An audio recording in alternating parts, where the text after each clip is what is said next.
ഈശോ മിശിഹായ്ക്ക് സ്തുതിയായിരിക്കട്ടെ. ഞാൻ മാണിപ്പറമ്പിലച്ചൻ.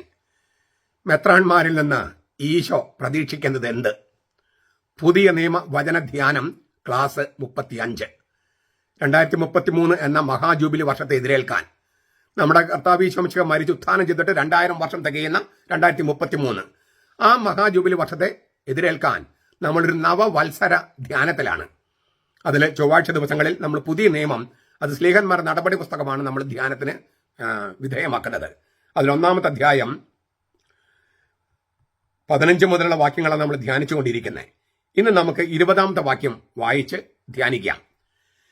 പത്രോസിന്റെ യൂദാസ് മരിച്ചതിനെ കുറിച്ച് അതാണ് കഴിഞ്ഞ ക്ലാസ്സിൽ നമ്മൾ കേട്ടത്. പത്രോസിന്റെ പ്രസംഗത്തിലെ ഭാഗം. അതിലൊരു മറ്റൊരു ഭാഗമാണിത്. 20ാമത്തെ വാക്യം, സ്ലീഹന്മാരുടെ നടപടി 1:20. അവന്റെ വാസസ്ഥലം ശൂന്യമായി പോകട്ടെ, അതിലാരും പാർക്കാതിരിക്കട്ടെ എന്നും അവന്റെ മെത്രാൻ സ്ഥാനം മറ്റൊരും ലഭിക്കട്ടെ എന്നും സങ്കീർത്തന പുസ്തകത്തിൽ എഴുതപ്പെട്ടിരിക്കുന്നു. ഈ വചനത്തെക്കുറിച്ച് നമ്മൾ ധ്യാനിക്കുന്നത്. അതിൽ ഒരു വാക്ക്, അവന്റെ മെത്രാൻ സ്ഥാനം, അധ്യക്ഷ സ്ഥാനം, ഉദ്യോഗം എന്നെല്ലാം ഭാഷപ്പെടുത്താറുണ്ട്. ബൈബിളിന്റെ കിങ് ജെയിംസ് പതിപ്പ് എന്ന് പറഞ്ഞാൽ അതാണ് ഈ പ്രൊട്ടസ്റ്റന്റുകാര്, പെന്തക്കോസ്തക്കാര്, യഹോവ സാക്ഷികള്, ദൈവസഭക്കാര്, അവരൊക്കെ കൂടുതലും ആശ്രയിക്കുന്നത് ഇംഗ്ലീഷ് ആണെങ്കിൽ ഈ കിങ് ജെയിംസ് ബൈബിളാണ്. അതിനകത്ത് തർജ്ജമ ചെയ്തിരിക്കുന്നത് ബിഷപ്രിക് എന്നാണ്. ബിഷപ്രിക്, മെത്രാൻ സ്ഥാനം. ബിഷപ്രിക്, മെത്രാൻ സ്ഥാനം എന്ന മലയാളത്തില്. ഗ്രീക്ക് വാക്ക് എപ്പിസ്കോപ്പെ എന്നാണ്. എപ്പിസ്കോപ്പെ, നമ്മളൊരു മെത്രാൻ പട്ടം, അതിന് ഇൻവിറ്റേഷൻ എന്തായിരിക്കും? എപ്പിസ്കോപ്പൽ ഓർഡിനേഷൻ, മെത്രാഭിഷേകം, മെത്രാൻ പട്ടം കൊടുക്കല്. അപ്പോൾ എപ്പിസ്കോപ്പെ, അത് ഗ്രീക്ക്. എപ്പിസ്കോപ്പൽ എന്ന ഇംഗ്ലീഷ് വാക്ക് ഉപയോഗിക്കും, മെത്രാൻ സ്ഥാനം എന്നർത്ഥം. അപ്പോൾ എപ്പിസ്കോപ്പെ എന്ന വാക്കാണ് ഗ്രീക്കിൽ ഉപയോഗിച്ചിരിക്കുന്നത്. പത്രോസിന്റെ പ്രസംഗം എഴുതിയിരിക്കുന്ന ലൂക്കാസ് ഉപയോഗിച്ചിരിക്കുന്നത്. രണ്ട് വാക്കുകളുടെ സംയോജനത്തിൽ നിന്നാണ് എപ്പിസ്കോപ്പെ ഉണ്ടാകുന്നത്. സ്കോപ്പോസ്, നമ്മൾ ഇംഗ്ലീഷിലെ സ്കോപ്പ് എന്ന് പറയില്ലേ, സ്കോപ്പ്, അതിന്റെ വ്യാപ്തി, അതിന്റെ പരിധി, കാഴ്ച എന്നൊക്കെയാണ് സ്കോപ്പിനർത്ഥം. എപ്പിസ്കോപ്പോസ്, എപ്പി എന്ന് പറഞ്ഞാല് ഉന്നം വയ്ക്കുക അല്ലേ, നോട്ടം, സന്ദർശനം. എപ്പിസ്കോപ്പോസിന്റെ മൊത്തം അർത്ഥം വരുമ്പോൾ ഈ വ്യാപ്തി, പരിധി, കാഴ്ച എന്നൊക്കെയാണ് സ്കോപ്പോസ് എന്ന വാക്കിനർത്ഥം. സ്കോപ്പ് തന്നെ, ഇംഗ്ലീഷിലെ സ്കോപ്പ് തന്നെ. എപ്പിസ്കോപ്പോസ് എന്ന് പറഞ്ഞാല് ലക്ഷ്യം, എത്രത്തോളം ലക്ഷ്യം വെക്കാൻ പറ്റും, എത്രത്തോളം ഉന്നം വെക്കാൻ പറ്റും, എത്രത്തോളം നോട്ടം എത്രത്തോളം എത്തിച്ചേരും, സന്ദർശനത്തിന്റെ പരിധി ഏത്, അങ്ങനെയൊക്കെയാണ് എപ്പിസ്കോപ്പസിന്റെ ശരിക്കുള്ള അർത്ഥം. അപ്പോൾ എവിടത്തോളം ലക്ഷ്യം വെക്കാൻ പറ്റും, ഉന്നം എവിടം വരെ എത്തും, എവിടത്തോളം എന്റെ നോട്ടം എത്തും, എന്റെ സന്ദർശനത്തിന്റെ പരിധി ഏത്, അപ്പൊ ഇങ്ങനെയൊക്കെ കാഴ്ചയുടെ പരിധി, എന്റെ സന്ദർശനത്തിന്റെ പരിധി അല്ലെങ്കിൽ വ്യാപ്തി എന്നൊക്കെയാണ് എപ്പിസ്കോപ്പ് എന്ന വാക്കിനർത്ഥം. മേലാള്, മേൽനോട്ടക്കാരൻ, മേലുദ്യോഗസ്ഥൻ എന്നൊക്കെയാണ് അതിന്റെ ഉരുത്തിരിയുന്നർത്ഥം ഇല്ലേ. മേൽനോട്ടം, നോട്ടം എവിടെ വരെ എത്തും? മേൽനോട്ടം. മേലാള് ഇല്ലേ, ഒരു ഉത്തരവാദിത്തമുള്ള മറ്റുള്ളവരുടെ മേൽ ഉത്തരവാദിത്തമുള്ള ഒരു മേലാള്, അല്ലെങ്കിൽ മേലുദ്യോഗസ്ഥൻ, അങ്ങനെയൊക്കെയാണ് ഈ ഉരുത്തിരിയുന്നർത്ഥം, ഈ എപ്പിസ്കോപ്പസിന്റെ ഉരുത്തിരിയുന്നർത്ഥം. അങ്ങനെയുള്ള ഒരാളുടെ നോട്ടത്തിന്റെ പരിധി അല്ലെങ്കിൽ ഉത്തരവാദിത്തത്തിന്റെ വ്യാപ്തി, അതിനെയാണ് എപ്പിസ്കോപ്പെ എന്ന് പറയുന്നത്, മെത്രാൻ സ്ഥാനം. പഴയ നിയമത്തിൽ സങ്കീർത്തനം 109:8 കാണാതെ അതിന്റെ സെപ്തിയന്ത് പതിപ്പിൽ എപ്പിസ്കോപ്പ് എന്ന വാക്ക് ഉപയോഗിച്ചിട്ടുണ്ട്. സന്ദർശനം നടത്തുക, മേൽനോട്ടം വഹിക്കുക, ഉദ്യോഗത്തിൽ ഇരിക്കുക, ഉദ്യോഗം വഹിക്കുക, മെത്രാൻ സ്ഥാനം, ശുശ്രൂഷയുടെ സ്ഥാനം, അധ്യക്ഷ സ്ഥാനം, ഇങ്ങനെ നിരവധി അർത്ഥങ്ങളുണ്ട്. ഇവിടെ ഉദ്ദേശിക്കുന്നത് ശ്ലൈഹിക സ്ഥാനം എന്ന നിലയിൽ മെത്രാൻ സ്ഥാനമാണ്. യൂദാസിന്റെ, അവന്റെ മെത്രാൻ സ്ഥാനം, അവന്റെ ശ്ലൈഹിക സ്ഥാനം, അതുകൊണ്ട് മെത്രാൻ സ്ഥാനം എന്ന വാക്കാണ് പത്രോസ് ഉപയോഗിച്ചത്. അത് യൂദാസിന്റെ ശ്ലൈഹിക സ്ഥാനമാണ്.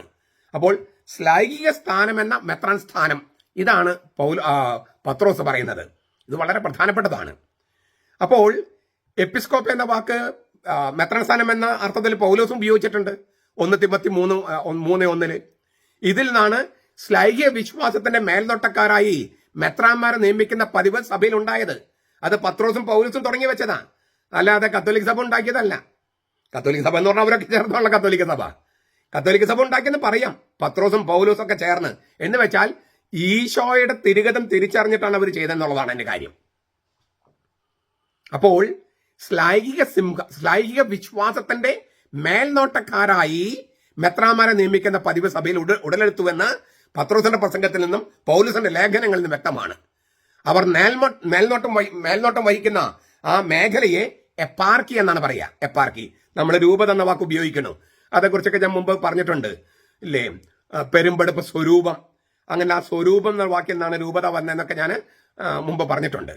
ഈ എപ്പാർക്കി എന്ന വാക്കാണ് പൗരത്വ സഭകൾ ഉപയോഗിക്കുന്നത്. എപ്പിസ്കോപ്പെ എന്നത് മെത്രാൻ, അദ്ദേഹത്തിന്റെ മേഖല, അധികാരപരിധിയുടെ മേഖല എപ്പാർക്കി. നഗരം എന്നർത്ഥമുള്ള മെട്രോ, മഹാനഗരം, രാജധാനി, പ്രധാനപ്പെട്ട എന്നർത്ഥമുള്ള മെട്രോപോലിസ് എന്ന വാക്കുകളിൽ നിന്നാണ് മലയാളത്തിലെ മെത്രാപ്പോലിത്ത, മെത്ര എന്നൊക്കെ ഉപയോഗിക്കുന്നത്. ഇപ്പം മെട്രോ ട്രെയിൻ, നഗരത്തിൽ ട്രെയിൻ, ഈ മഹാനഗരം മെട്രോപോലിസ്. അപ്പോൾ അതിൽ നിന്നാണ് മെത്രാപ്പൊലിത്ത വാക്കുകൾ നമ്മൾ ഉപയോഗിക്കുന്നത്. ഒരു നഗരത്തിലുള്ള അജഗണത്തിന്റെ ആധ്യാത്മിക മേൽനോട്ടം വഹിക്കുന്ന ആളാണ് മെത്രാൻ. പക്ഷേ ശ്ലൈഹിക വിശ്വാസത്തിന്റെ മേൽനോട്ടക്കാരനാണ്. ശ്ലൈഹിക വിശ്വാസത്തിന്റെ മേൽനോട്ടക്കാരൻ, ഇത് വളരെ പ്രധാനപ്പെട്ടതാ. ഇപ്പൊ നമ്മൾ സീറോ മലബാർ സഭയുടെ സിനഡ് നടക്കുകയാണ്. അവര് ശ്ലൈഹിക വിശ്വാസത്തിന്റെ മേൽനോട്ടക്കാരായി പ്രവർത്തിക്കുന്നുണ്ടോ ഇല്ലയോ എന്ന് ദൈവജനത്തിൽ ഇപ്പൊ ചെറിയ സംശയമുണ്ട്. കാരണം എറണാകുളം അങ്കമാലി അതിരൂപതയിൽ ധാരാളം വിശ്വാസ ലംഘനങ്ങൾ ഉണ്ടായിട്ട്, ശ്ലൈഹിക വിശ്വാസ ലംഘനങ്ങൾ ഉണ്ടായിട്ട് ഇതുവരെ ചെറുവിരൽ അനക്കിയിട്ടില്ലെന്ന് മാത്രമല്ല, ഈ വിശ്വാസ ലംഘനം നടത്തുന്നവരുടെ കൂടെയാണ് സഭാതലവനും അദ്ദേഹത്തിന്റെ വികാരി മെത്രാപ്പോലിത്തയും, എന്നിട്ട് മറ്റു മെത്രാമാരും മിണ്ടാതിരിക്കുന്നു. അപ്പോൾ അവര് ശ്ലൈഹിക വിശ്വാസത്തിന്റെ മേൽനോട്ടക്കാരാണോ സീറോ മലബാർ സഭയിലെ മെത്രാന്മാർ എന്ന ശങ്ക ദൈവജനത്തിനുണ്ട്. അത് വളരെ ഗൗരവമായ ഒരു സിറ്റുവേഷനാണ്. ഈ സിനഡ് അതിനൊരു തിരുത്തൽ ഉണ്ടാക്കും എന്നുള്ള പ്രതീക്ഷയിലാണ് നമ്മൾ. യൂദാസിന് പകരം മറ്റൊരു അപ്പസ്തോലിനെ തിരഞ്ഞെടുത്ത് യൂദാസിന്റെ ശ്ലൈഹിക സ്ഥാനം എന്ന മെത്രാൻ സ്ഥാനം, അധ്യക്ഷ സ്ഥാനം കൈമാറുന്ന രീതിയിൽ നിന്നാണ് മെത്രാന്മാരുടെ ശ്ലൈഹിക പിന്തുടർച്ച സഭയിൽ ഉടലെടുക്കുന്നത്. ഇത് ഞാനൊന്ന് ആവർത്തിക്കാൻ ആഗ്രഹിക്കുക. കാരണം ഈ ശ്ലൈഹിക പിന്തുടർച്ചയെക്കുറിച്ച് കത്തോലിക്ക സഭയ്ക്ക് പുറത്തുള്ളവര്, അതായത് സഭയിൽ നിന്ന് വിട്ടുപോയിട്ടുള്ളവര്, അവർക്ക് വേറൊരു തരം കാഴ്ചപ്പാടാ. യൂദാസിന് പകരം മറ്റൊരു അപ്പസ്തോലിനെ തെരഞ്ഞെടുത്ത് യൂദാസിന്റെ ശ്ലൈഹിക സ്ഥാനം എന്ന മെത്രാൻ സ്ഥാനം, അധ്യക്ഷ സ്ഥാനം കൈമാറുന്ന രീതിയിൽ നിന്നാണ് മെത്രാന്മാരുടെ ശ്ലൈഹിക പിന്തുടർച്ച സഭയിൽ ഉടലെടുക്കുന്നത്. അത് ആദ്യകാലം മുതൽ ഇന്ന് വരെ സഭയിൽ തുടരുന്നു. കത്തോലിക്ക സഭയുടെ മതബോധനം 77, 860 ഒക്കെ നിങ്ങൾക്ക് കാണാവുന്നതാണ്. അതുപോലെ തന്നെ ഈ സ്ലീഹന്മാരുടെ നടപടി 20-28 ഇതിന്റെ ഒരു സൂചനയുണ്ട്. നമ്മൾ അവിടെ എത്തുമ്പോൾ അതേക്കുറിച്ച് ധ്യാനിക്കാം. ഈ പത്രോസ് പറഞ്ഞ വചനം ഈ പഴയ നിയമം കോട്ട് ചെയ്യുന്നുണ്ടല്ലോ, അതായത് ആ വചനം ഒന്നുകൂടി കേൾക്കുക. അവന്റെ വാസസ്ഥലം ശൂന്യമായി പോകട്ടെ, അതിലാരും പാർക്കാതിരിക്കട്ടെ എന്നും അവന്റെ മെത്രാൻ സ്ഥാനം മറ്റൊരു ലഭിക്കട്ടെ എന്നും സങ്കീർത്തന പുസ്തകത്തിൽ എഴുതിയിരിക്കുന്നു. സങ്കീർത്തന പുസ്തകത്തില് ഇത് വളരെ പ്രസക്തമായ ഒരു സൈറ്റേഷനാണ്. യൂദാസിനെ നീക്കം ചെയ്തതും സങ്കീർത്തനം 69:25, അയാളുടെ സ്ഥാനത്ത് പകരം മറ്റൊരാളെ തെരഞ്ഞെടുക്കുന്നതും സങ്കീർത്തനം 109:8. വ്യാഖ്യാനിക്കാനായിട്ട് പത്രോസ് സങ്കീർത്തന പുസ്തകത്തിൽ നിന്ന് സ്വതന്ത്രമായി വചനം എടുത്ത് ഉപയോഗിക്കുകയാണ്. ഈ പഴയ നിയമത്തിലെ പഴയ സങ്കീർത്തനം അതെന്താണ് അതിന്റെ പശ്ചാത്തലം?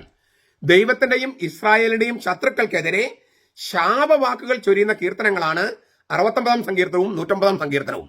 ആ രണ്ട് സങ്കീർത്തനങ്ങളിൽ നിന്നാണ് പത്രോസ് ഇത് എടുത്ത് പറയുന്നത്.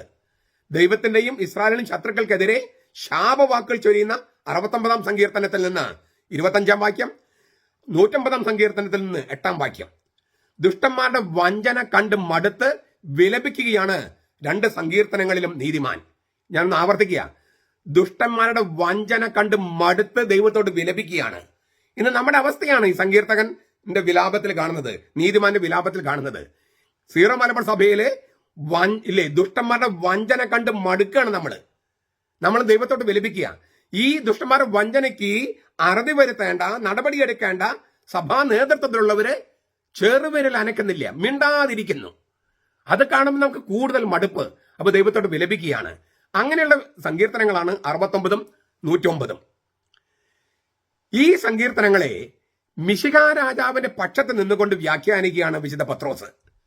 ക്രിസ്തുവിനെ ഒറ്റിയ എതിരാളിയുടെ ചെയ്തികളും യൂദാസിന്റെ ചെയ്തികളും അതുപോലെ മിശിഹ അനുഭവിക്കേണ്ടി വന്ന സഹനവും നീതിമാനായ സങ്കീർത്തകന്റെ സഹനങ്ങളിൽ പൂർവ്വരൂപത്തിൽ പ്രത്യക്ഷപ്പെട്ടുവെന്നാണ് പത്രോസ് വ്യാഖ്യാനിക്കുന്നത്. ക്രിസ്തുവിനെ ഒറ്റിയ എതിരാളിയുടെ ചെയ്തികള്, യൂദാസിന്റെ ചെയ്തികള്, അതുമൂലം മിശിഹ അനുഭവിക്കേണ്ടി വന്ന സഹനം, ആ നീതിമാനായ സങ്കീർത്തന്റെ സഹനങ്ങളിൽ ഇതെല്ലാം പൂർവ്വരൂപത്തിൽ പ്രത്യക്ഷപ്പെട്ടുവെന്ന് പത്രോസ് പറയുകയാണ്. നോക്കുക, ക്രിസ്തുവിനെ ഒറ്റിയ വൈദികര്, അവരുടെ ചെയ്തികള്, അവർക്കെതിരെ നടപടിയെടുക്കാതെ വരുമ്പോൾ മിശിഹ അനുഭവിക്കേണ്ടി വരുന്ന സഹനം, ഇതൊക്കെ നീതിമാനായ സങ്കീർത്തകന്റെ സഹനങ്ങളിൽ പൂർവ്വരൂപങ്ങളിൽ പ്രത്യക്ഷപ്പെട്ടുവെന്ന് പത്രോസ് പറയുകയാണ്. ഇപ്പൊ പൂർവ്വരൂപങ്ങളിലല്ല, അതിനുശേഷമുള്ള ഇപ്പോഴാണ് കാണുന്നത് അത്. അപ്പോൾ അധ്യക്ഷ സ്ഥാനത്ത് ഇരിക്കുന്ന ആ ആള്, സഭാതലനായ പത്രോസ് പറയുന്നത്, ഈ മെത്രാൻ സ്ഥാനത്ത് ഇരിക്കുന്ന ആൾ എന്തൊക്കെ ചെയ്യണം?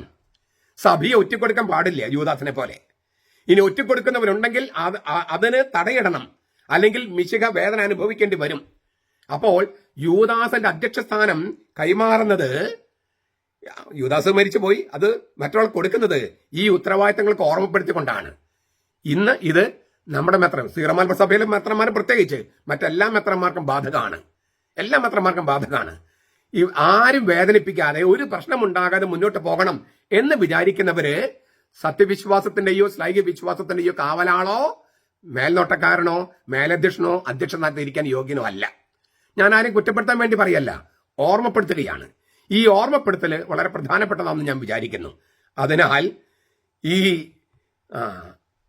ഈശോ മെത്രാന്മാരിൽ പ്രതീക്ഷിക്കുന്നത് പത്രോസിന്റെ വാക്കുകളിലൂടെ തന്നെ വെളിപ്പെട്ടു വന്നിരിക്കുകയാണ്. ഇത് വളരെ, നമ്മളിങ്ങനെ 35ാമത്തെ എപ്പിസോഡാണിത്. ഇപ്പൊ ഈ മെത്രാൻ സെനഡ് നടക്കുമെന്ന് വിചാരിച്ചിട്ടല്ല ഞാനിത് ഇതിലേക്ക് എത്തിയത്. ഇത് ദൈവമായിട്ട് കൊണ്ടുവന്നതാണ്. ഈ മെത്രാൻ സെനഡ് നടക്കുമ്പോൾ തന്നെ മെത്രാൻ സ്ഥാനത്തെക്കുറിച്ച്, അധ്യക്ഷ സ്ഥാനത്തെക്കുറിച്ച് ഒരു ധ്യാനം നടത്താനായിട്ട് നമുക്ക് സാധിച്ചത്. നമ്മൾ ഈ മെത്രാന്മാർക്ക് മാത്രമുള്ളതല്ല ഇത്. ശ്ലൈഹിക വിശ്വാസത്തിന്റെ കാവലാളായിട്ടാണ് എറണാകുളത്ത് സഭാവിശ്വാസികൾ തെരുവിലിറങ്ങിയിരിക്കുന്നത്. ആ തെരുവിലിറങ്ങിയിരിക്കുന്ന സഭാവിശ്വാസികളുടെ വിശ്വാസത്തിന്റെ 1000-1 അംശം നമ്മുടെ മെത്രാന്മാർക്ക് ഉണ്ടായാൽ എറണാകുളം അങ്കമാലി അതിരൂപതയിലെ പ്രശ്നങ്ങൾ എന്ന് തീർന്നു ചോദിച്ചാൽ മതി. ഇത് പിന്നെയും വലിച്ചുകൊണ്ടുപോയി കർത്താവിനിങ്ങനെ അവഹേളിക്കുന്നതിന് ഒരു അന്തമില്ലാതെ ഈ വിശ്വാസത്തിന്റെ പരം പ്രത്യയശാസ്ത്രങ്ങളും രാഷ്ട്രീയ കൗശലങ്ങളുമായിട്ട് മുന്നോട്ട് പോകുന്നത് കർത്താവിനൊട്ടും ചേരാത്തതാണ്. കർത്താവിന് ഇഷ്ടമില്ല. കർത്താവിന് സഹനങ്ങളുടെ ആധിക്യം കൂട്ടുകയാണ്. അങ്ങനെ സംഭവിക്കാതിരിക്കാൻ ഈ മെത്രാൻ സിനഡില് തീരുമാനങ്ങൾ എടുക്കുമെന്ന് പ്രതീക്ഷിക്കാം. ശ്ലൈഹിക വിശ്വാസത്തിന്റെ കാവലാള് മേൽനോട്ടക്കാരാണ് മെത്രാന്മാര്. ഇപ്പോ അൽമായരാണ് ഇപ്പൊ അത് ചെയ്യുന്നത്. ആ അൽമായ മുന്നേറ്റക്കാരല്ല കേട്ടോ, സഭാവിശ്വാസികളായ അൽമായര്. അവരെ അഭിനന്ദിക്കുകയാണ്. അതേസമയം അവർ കുറെ കൂടി ശക്തമായിട്ടുള്ള ഒരു നിലപാടുമായിട്ട് ശ്ലൈഹിക വിശ്വാസം സംരക്ഷിക്കാനുള്ള വിശ്വാസികൾ ഒരുമിച്ച് വരേണ്ടതുണ്ട് എന്നും ഓർമ്മപ്പെടുത്തുകയും ചെയ്യുന്നു. നമ്മുടെ കർത്താവ് ഈശോ മിശിഹായുടെ കൃപയും പിതാവായ ദൈവത്തിന്റെ സ്നേഹവും പരിശുദ്ധാത്മാവിന്റെ സഹവാസവും നാം എല്ലാവരോടും കൂടി ഉണ്ടായിരിക്കട്ടെ, ഇപ്പോഴും എപ്പോഴും എന്നേക്കും. ആമേൻ.